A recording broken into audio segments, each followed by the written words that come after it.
حضرت لوط علیہ السلام کی بیوی جب بدتر بنی، حضرت لوط علیہ السلام کی بیوی جو کہ گندے کام کرنے میں اپنی قوم کی مدد کرتی تھی، ایک ہم جنس سے تعلق قائم کرنا ان کا شوق تھا، اس لیے حضرت لوط علیہ السلام کی بیوی کو اللہ نے پتھر کا بنا دیا تھا، کیونکہ ایک دن حضرت لوط علیہ السلام کے پاس 2 فرشتے آئے تو حضرت لوط علیہ السلام کی بیوی ان فرشتوں کو دیکھ کر گندی نظر۔ بسم اللہ الرحمن الرحیم۔ ہیبت ناک خاموشی میں کتوں کے رونے کی آوازیں اور پرندوں کا خاموش ہو جانا کسی آنے والی آفت کا پیش خیمہ لگ رہا تھا۔ وادی پر گٹا گپ اندھیرے میں موت کا سا سناٹا چھا گیا۔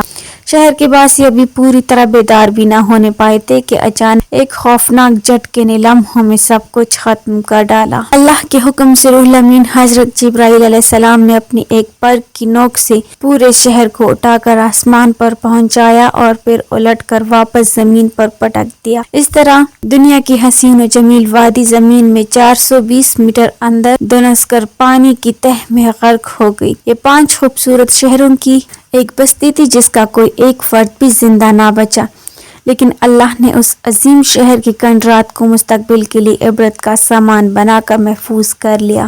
جیسا کہ قرآن کریم میں ارشاد ربانی ہے، اور ہم نے سمجھنے والوں کے لیے اس بستی میں ایک کلی نشانی چھوڑ دی۔ دنیا میں ہم جنس پرستی کی معراج ملعون قوم بہت ڈٹائی کے ساتھ اعلانیہ بدکاری کرتی تھی۔ سدوم شہر جو اب بحر لوط یا بحر مردار کہلاتا ہے، اس کے مغرب میں اسرائیل اور مشرق میں اردن واقع ہے۔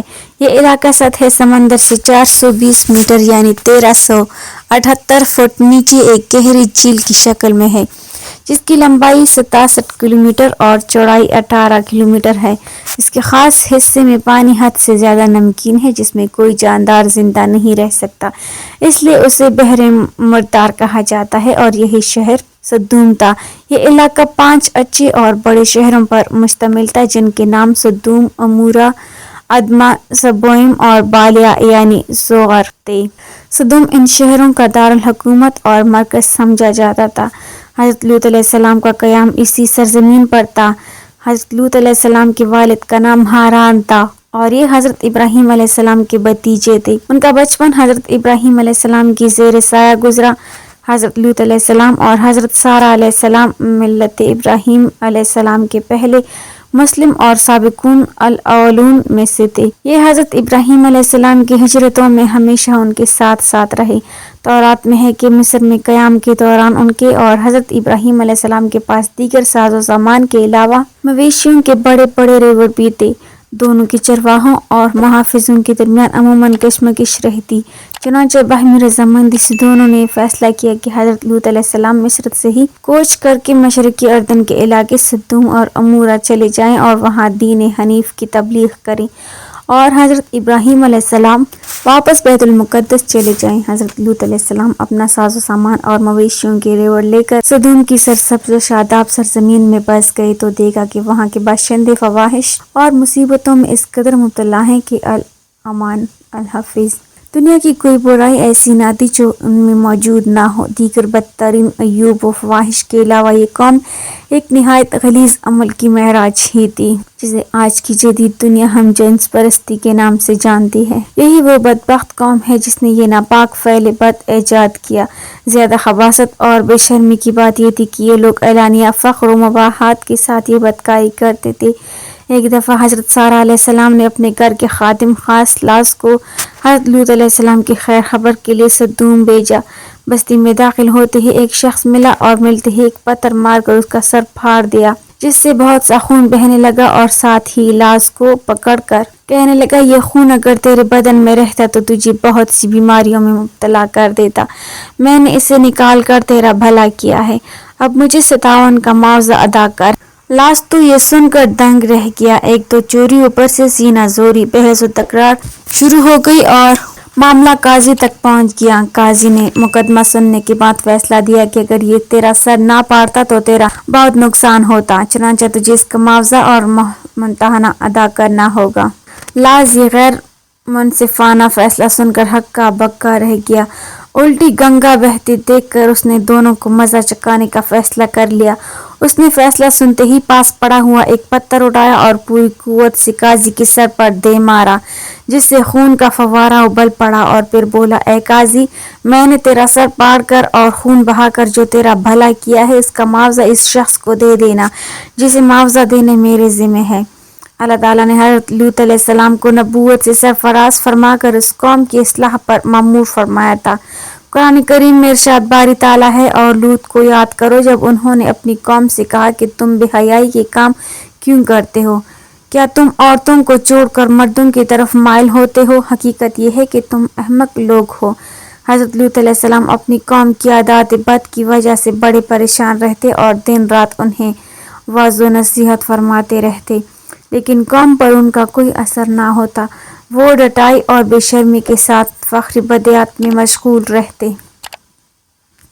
حضرت لوط علیہ السلام کا نہ صرف مذاق اڑاتے بلکہ ان کے ساتھ بہت سخت رویہ رکھتے۔ ارشاد باری تعالیٰ ہے، اور قوم لوط نے بھی پیغمبروں کو جھٹلایا۔ جب ان سے لوط علیہ السلام نے کہا کہ تم کیوں نہیں ڈرتے، میں تو تمہارا امانت دار پیغمبر ہوں، تو اللہ سے ڈرو اور میرا کہنا مانو، اور میں تم سے اس کام کا کوئی بدلہ نہیں مانگتا۔ میرا بدلہ اللہ رب العالمین کے ذمہ ہے کہ تم تمام عالم میں سے صرف لڑکوں پر مائل ہوتے ہو، اور تمہارے پروردگار نے تمہارے لیے تمہاری بیویاں پیدا کی ہیں، ان کو چھوڑ دیتے ہو۔ حقیقت یہ ہے کہ تم حد سے نکل جانے والے ہو۔ قوم کو حضرت لوط علیہ السلام کا وعظ و نصیحت بہت برا محسوس ہوتا۔ نہایت سختی سے کہا، اے لوط، اگر تم باز نہ آئے تو ہم تمہیں شہر بدر کر دیں گے۔ حضرت لوط علیہ السلام لطافت و نرمی کے ساتھ وعظ و نصیحت کرتے رہے۔ قوم کی خباثت، بے حیائی، بدکاری اور فسق و فجور پر ملامت کرتے ہوئے انہیں شرافت، پاکیزگی اور طہارت کی زندگی کے رغبت دلاتے رہے، مگر ان کی آنکھوں پر بے حیائی کا پردہ پڑ چکا تھا۔ تمسخرانہ انداز میں گویا ہوئے، لوط اور اس کے خاندان کو اپنے شہر سے نکال دو، یہ بے شک بہت ہی پاک لوگ ہیں۔ حضرت لوط علیہ السلام نے دین ابراہیمی کی تبلیغ کا سلسلہ جاری رکھتے ہوئے بڑی محفل میں انہیں غیرت دلائی۔ اے قوم کے لوگوں، کیا تم ہی وہ نہیں ہو کہ تم مرد؟ اگر تم سچے ہو تو ہم پر عذاب لے آؤ۔ اس مطالبے کے بعد حضرت لوط علیہ السلام کو یقین ہو گیا کہ اب یہ راہ راست پر آنے والے نہیں۔ چنانچہ بے بسی کے عالم میں رب ذوالجلال کے حضور دعا کے لیے ہاتھ پھیلا دیے، اے میرے پروردگار، ان مفسد لوگوں کے مقابلے میں مجھے نصرت عطا فرما۔ جس پتھر سے جس شخص کی ہلاکت منظور تھی، اس پر اس کا نام کنندہ تھا۔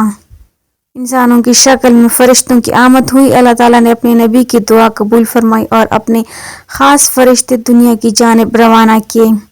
علامہ عماد الدین ابن کثیر مفسرین کے حوالے سے فرماتے ہیں کہ یہ فرشتے حضرت جبرائیل، حضرت میکائیل اور حضرت اسرافیل تھے، جو انسانوں کی شکل میں دنیا میں آئے تھے۔ وہ سب سے پہلے حضرت ابراہیم علیہ السلام سے ملے اور انہیں بیٹے کی بشارت دی۔ اللہ تعالیٰ نے سورہ ذاریات میں اسی ملاقات کی تفصیل بیان فرمائی ہے۔ حضرت سعدی رحمۃ اللہ علیہ فرماتے ہیں کہ فرشتے حضرت ابراہیم علیہ السلام سے ملاقات کے بعد حضرت لوط علیہ السلام کی بستی پہنچے تو دوپہر کا وقت تھا۔ صدوم شہر کے دروازے ہی پر ان کی ملاقات حضرت لوط علیہ السلام کی صاحبزادی سے ہو گئی، جو وہاں پانی بھرنے پہنچی تھی۔ فرشتوں نے لڑکی سے پوچھا، کیا ہم یہاں کہیں ٹھہر سکتے ہیں؟ لڑکی نے جواب دیا کہ آپ اسی جگہ رکے رہیں، میں واپس آ کر بتاتی ہوں۔ در حقیقت لڑکی کو اس بات کا ڈر ہوا کہ اگر یہ قوم کے ہاتھ لگ گئے تو قوم ان کے ساتھ لازماً برا سلوک کرے گی، کیونکہ تینوں فرشتے خوبصورت نوعمر لڑکوں کے روپ میں تھے۔ لڑکی نے گھر پہنچ کر والد کو صورتحال سے آگاہ کیا۔ حضرت لوط علیہ السلام فوری طور پر ان کے پاس پہنچے، اور جب انہوں نے اپنے سامنے حسین و جمیل نوعمر لڑکوں کو دیکھا تو سخت پریشانی اور گھبراہٹ میں مبتلا ہو گئے۔ انہیں اپنی قوم کی عادت قبیحہ کے پیش نظر خطرہ تھا کہ قوم ان کے ساتھ بدسلوکی کرے گی۔ قوم نے حضرت لوط علیہ السلام کو سختی سے منع کر دیا تھا کہ مہمانوں کو اپنے گھر نہ ٹھہرانا، لیکن اس کے باوجود انہوں نے انہیں چھپا لیا، اور جب ہمارے فرشتے لوط علیہ السلام کے پاس آئے تو وہ ان کے آنے سے غمناک اور تنگ دل ہوئے اور کہنے لگے کہ آج کا دن بڑی مشکل کا دن ہے۔ حضرت لوط علیہ السلام کی بیوی ان مشرکین سے ملی ہوئی تھی۔ اس نے یہ راز فاش کر دیا، جسے سن کر بستی والے دوڑتے ہوئے آ گئے، اور لوط علیہ السلام کی قوم کے لوگ ان کے پاس بے تحاشا دوڑتے ہوئے آئے، اور یہ لوگ پہلے ہی سے پھیلے شنی کیا کرتے تھے۔ لوط نے کہا، اے قوم، یہ میرے قوم کی بیٹیاں ہیں، یہ تمہارے لیے پاک ہیں، تو اللہ سے ڈرو اور میرے مہمانوں میں مجھے بے آبرو نہ کرو۔ کیا تم میں کوئی ایک بھی شائستہ آدمی نہیں؟ وہ بولے، تمہیں معلوم ہے کہ تمہاری قوم کی بیٹیوں کی ہمیں کچھ حاجت نہیں، اور جو ہماری غرض ہے اسے تم خوب جانتے ہو۔ سدوم شہر آج بحر لوط یا بحر مردار کہلاتا ہے، جس کے مغرب میں اسرائیل اور مشرق میں اردن واقع ہے۔ حضرت لوط علیہ السلام نے کہا، اے کاش مجھ میں تمہارے مقابلے کی طاقت ہوتی یا کسی مضبوط قلعے میں پناہ پکڑ سکتا۔ وہ بولی، کیا ہم نے تمہیں سارے جہاں کی حمایت اور طرفداری سے منع نہیں کیا تھا؟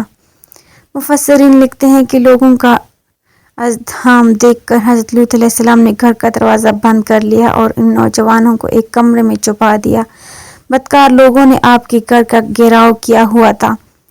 ان میں سے کچھ گھر کی دیواروں پر چڑھنے کی کوشش کرتے رہے تھے تاکہ گھر کے اندر گھس سکیں۔ حضرت لوط علیہ السلام اپنے مہمانوں کی عزت کے خیال سے بہت زیادہ گھبراہٹ، پریشانی اور اضطراب میں مبتلا تھے۔ فرشتے یہ سب دیکھ رہے تھے۔ جب انہوں نے ایک طرف حضرت لوط علیہ السلام کی بے بسی اور پریشانی دیکھی اور دوسری طرف نشے میں بدمست لوگ دیوانہ وار کر کے اندر گھسنے کے لیے بے تاب و بے قرار نظر آئے، تو فرشتوں نے حقیقت سے پردہ اٹھاتے ہوئے حضرت لوط علیہ السلام کو مخاطب کیا، اے لوط، ہم آپ کے رب کے بھیجے ہوئے فرشتے ہیں، یہ لوگ ہرگز آپ تک نہیں پہنچ سکیں گے۔ کچھ رات باقی رہے تو اپنے گھر والوں کو لے کر چل دو، اور تم میں سے کوئی شخص پیچھے مڑ کر نہ دیکھے مگر سوائے تمہاری بیوی کے۔ جو آفت اس قوم پر پڑے گی وہی اس پر بھی پڑے گی۔ عذاب کے وعدے کا وقت صبح کا ہے، جو اب زیادہ دور نہیں۔ مفسرین لکھتے ہیں کہ حضرت لوط علیہ السلام حقیقت حال جان کر مطمئن ہو گئے اور اپنے اہل خانہ کے ساتھ رات ہی کو نکل کھڑے ہوئے۔ بیوی بھی ان کے ساتھ تھی، لیکن کچھ دور جا کر وہ واپس اپنی قوم کی طرف پلٹ گئی اور قوم کے ساتھ عذاب الہی کا شکار ہوئی۔ حضرت لوط علیہ السلام کے خاندان میں صرف 2 بیٹیاں تھیں اور کوئی مرد نہ تھا، چنانچہ وہ دونوں بچیوں کو لے کر سوفر نامی بستی میں چلے گئے، جسے لوگ غور زغر کہتے ہیں۔ ارشاد باری تعالیٰ ہے، اور انہوں نے لوط علیہ السلام سے ان کے مہمانوں کو لینا چاہا تو ہم نے ان کی آنکھیں اندھی کر دیں۔ یہ قوم لوط پر آنے والے عذاب کی شروعات تھی۔ اس کی تفسیر کنز الایمان میں یوں بیان کی گئی ہے کہ جب قوم لوط کے افراد بڑی تعداد میں دروازے پر پہنچے تو فرشتوں نے حضرت لوط علیہ السلام سے کہا کہ آپ انہیں گھر میں آنے دیں۔ جیسے ہی وہ گھر میں داخل ہوئے تو حضرت جبرائیل علیہ السلام نے ایک دستک دی، جس سے وہ فوراً اندھے ہو گئے اور آنکھیں ایسی ناپید ہو گئیں کہ نشان بھی باقی نہ رہا۔ چہرے سیاہ پڑ گئے، حیرت زدہ مارے پھرتے تھے، دروازہ ہاتھ نہ آتا تھا۔ حضرت لوط علیہ السلام نے انہیں دروازے سے باہر کر دیا۔ وہ کہتے جاتے تھے، ہائے ہائے، لوط کے گھر میں بڑے جادوگر ہیں، انہوں نے ہم پر جادو کر دیا۔ فرشتوں کی ہدایت پر حضرت لوط علیہ السلام اپنی بچیوں کو لے کر نکل گئے۔ اب اصل عذاب شروع ہونے کو تھا۔ اللہ تعالیٰ سے قرآن مجید میں فرمایا، پھر جب ہمارا حکم آیا تو ہم نے اس بستی کے اوپر کو اس کا نیچے کر دیا اور اس پر کنکریل پتھر لگاتار برسائے جو نشان کیے ہوئے تیرے رب کے پاس تھے، اور وہ پتھر ظالموں سے کچھ دور نہیں۔ حضرت جبرائیل علیہ السلام نے قوم لوط کے شہر جس خطۂ زمین پر تھے اس کے نیچے اپنا بازو ڈالا اور ان 5 شہروں کو، جن میں سب سے بڑا سدوم تھا اور جن میں 4 لاکھ نفوس بستے تھے، اتنا اونچا اٹھایا کہ وہاں کے کتوں اور مرغوں کی آوازیں آسمان پر پہنچنے لگیں، اور اس آہستگی سے اٹھایا کہ نہ تو کسی برتن کا پانی گرا اور نہ ہی کوئی سونے والا بیدار ہوا، اور پھر اس بلندی سے ان کو اندھا کر کے پلٹ دیا، اور پھر ان پر جو پتھر برسائے ان پر ایسا نشان تھا جس سے وہ دوسروں سے ممتاز تھے۔ قتادہ نے کہا کہ ان پر مہریں لگی ہوئی تھیں۔ ایک قول یہ ہے کہ جس پتھر سے جس شخص کی ہلاکت منظور تھی اس کا نام اس پتھر پر لکھا تھا۔ العربیہ.net کے مطابق امریکی ماہرین ارضیات و آثار قدیمہ نے 10 سال کی طویل تحقیق و جستجو کے بعد قوم لوط کے شہر سدوم کے کنڈرات اردن میں بحیرہ مردار کے قریب واقع تل حمام کے علاقے میں دریافت کر لیے۔ مشن کے سربراہ نے اس شہر کی دریافت کو ایک گمشدہ خزانے کی دریافت قرار دیتے ہوئے کہا، ہم یہ جان کر حیران رہ گئے کہ سدوم شہر میں زندگی دفتن ختم ہو گئی تھی۔ محققین نے اپنی رپورٹ میں لکھا تھا کہ سدوم شہر 2 حصوں میں منقسم دکھائی دیتا ہے، ایک بالائی اور دوسرا زیریں۔ شہر کے گرد مٹی کی اینٹوں کی 10 میٹر اونچی اور 52 میٹر چوڑی دیوار کی کنکریٹ بھی دریافت ہوئی، جو شاید حفاظتی دیوار تھی۔ شہر کے دروازوں کے باقیات بھی ملی۔ ایسا لگتا ہے کہ جب یہ شہر تباہ ہوا تو اس وقت بھی لوگ روزمرہ معمولات میں مشغول تھے، مگر زندگی اچانک ہی ختم ہو گئی۔ تحقیقات سے اندازہ ہوتا ہے کہ یہ شہر 3500 سال قبل مسیح میں تباہ ہوا۔ تاریخ خود کو دہراتی ہے۔ قرآن کریم میں اللہ تبارک و تعالیٰ نے آج سے 1450 سال پہلے فرما دیا تھا کہ ہم نے اس بستی کو صریح عبرت کا نشان بنا دیا ہے، لوگوں کے لیے جو عقل و شعور رکھتے ہیں۔ اللہ تعالیٰ کے معاملات دیکھیں کہ امریکہ، جو ہم جنس پرستی کی مدر پیدر، آزاد کلچر کا سرپرست اور روح رواں ہے، آج اسی ملک کے ماہرین کے ذریعے اللہ تعالیٰ نے 3500 سال بعد ہم جنس پرستی کے اس قدیم شہر کی باقیات دریافت کروا کر یہ واضح پیغام دے دیا ہے کہ تم آج جو کچھ کر رہے ہو، اللہ اس سے لا علم نہیں۔ تم سے پہلے بھی اس فعل بد کے مرتکب، سرکش، نافرمان اور ملعون لوگوں کو ہر خائن و خاسر کے لیے عبرت کی مثال بنایا گیا۔ قرآن کریم کے 15 سورتوں کی 40 آیات میں حضرت لوط علیہ السلام اور ان کی قوم کا ذکر موجود ہے۔ مولانا حفظ الرحمان تورات کے حوالے سے تحریر فرماتے ہیں کہ حضرت لوط علیہ السلام میں اہل خانہ سدوم سے ہجرت کر کے سوغر یا زغر کی بستی میں چلے گئے تھے، جو سدوم کے قریب ہی آباد تھی۔ آفتاب نکلنے کے بعد جب انہوں نے سدوم کی جانب دیکھا تو وہاں ہلاکت اور بربادی کے سوا کچھ نہ تھا۔ حضرت لوط علیہ السلام کچھ دن بعد سوغر چھوڑ کر قریب ہے ایک پہاڑی پر آباد ہو گئے اور وہیں ان کا انتقال ہوا۔ شہر سدوم کی ایک حسین و دلکش صبح حسب معمول نسیم سحر کے معطر پرکیف جھونکوں سے 400 پھیلی ہوئی تھی۔ قدرتی حسن سے مالا مال، سرسبز و شاداب پہاڑیوں کے بیچ یہ حسین و جمیل مہکتی وادی، اس میں گنگناتی بلکاتی شفاف نیلے پانی کی آبشاریں، گہری جھیلیں، اناج کی خوشبو سے سب چادر سے ڈھکے میدان، انواع و اقسام کے پھلوں سے لدے باغات، گھنے جنگلات کے درختوں کے پتوں کی سرسراہٹ، شاخوں پر چہکتے پھرتے اپنے رب کی تسبیح پڑھتے رنگ برنگے پرندے اور آسمان پر تیرتے سفید بھورے بادلوں کی اوٹ سے جھانکتی سنہری روشنی، پہلی کرن ان مکینوں کی منتظر تھی جو اس سعادت عظمیٰ سے محروم اپنے آشیانوں میں استراحت کرتے ہوئے گہری نیند خواب خرگوش کے مزے لے رہے تھے۔ خلاف توقع آج جنگلی مرغ زری کے خوشگن بانگ میں خوف اور اداسی کی جھلک تھی۔ ابھی مشرق سے ابھرتے سورج کی چمکدار کرنیں شہر کو مکمل طور پر اپنی لپیٹ میں بھی نہ لے پائی تھی کہ اچانک خوبصورت ماحول میں وحشتناک خاموشی چھا گئی۔ پرندوں نے چہچہانا بند کر دیا، درختوں کی سرسراہٹ، آبشاروں اور جھرنوں کی گنگناتی آوازیں رک گئیں، باد صبا روٹ کر واپس ہو گئی۔ اللہ سے دعا ہے کہ وہ ہمیں ان تمام گناہوں سے بچائے، نیک عمل کرنے کی توفیق عطا فرمائے اور ہمارا خاتمہ ایمان پر فرمائے، آمین۔